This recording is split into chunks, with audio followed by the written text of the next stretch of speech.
Hello বন্ধুরা, আজ আমি আপনাদের দেখাবো কিভাবে আপনারা স্ক্রিন অফ রেখে ইউটিউবের গান শুনবেন। এজন্য আপনাদের যা করতে হবে, প্রথমে আপনাদের চলে যাবে প্লে স্টোর থেকে একটি সফটওয়্যার ইনস্টল করতে হবে।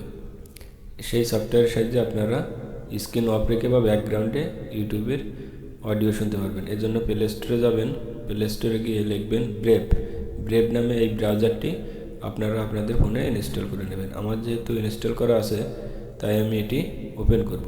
ওপেন করার পর আপনারা দেখতে পাচ্ছেন আমার ইউটিউবে একটি গান প্লে করা আছে। এই গানটি এখন আমি ব্যাকগ্রাউন্ডে শুনতে পারবো, এমনকি স্ক্রিন অফ রেখেও পকেটে রেখে ডিসপ্লে লাইট অফ রেখে আমরা অডিওটি শুনতে পাবো। এজন্য আমাদের খুব সুবিধা হবে। যেটি আমরা রেগুলার অ্যাপস ইউজ করি সেটিতে কিন্তু স্ক্রিন অফ করলেই আমরা অডিওটি আর শুনতে পাই না। এই ব্রেভ সফটওয়্যার আপনারা খুব সহজেই স্ক্রিন অফ রেখে আপনাদের অডিওটি শুনতে পারবেন। খুব চমৎকার একটি অ্যাপস।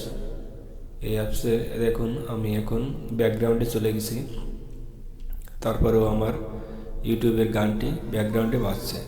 এখন যদি আমার স্ক্রিনটি অফ করে দিই তারপরেও আমার অডিওটি সুন্দরভাবে ব্যাকগ্রাউন্ডে বাজবে। ধন্যবাদ বন্ধুরা সম্পূর্ণ ভিডিওটি দেখার জন্য। এরকম আরও ভিডিও পেতে আমার চ্যানেলের সাথেই থাকুন। ধন্যবাদ, ভালো থাকেন।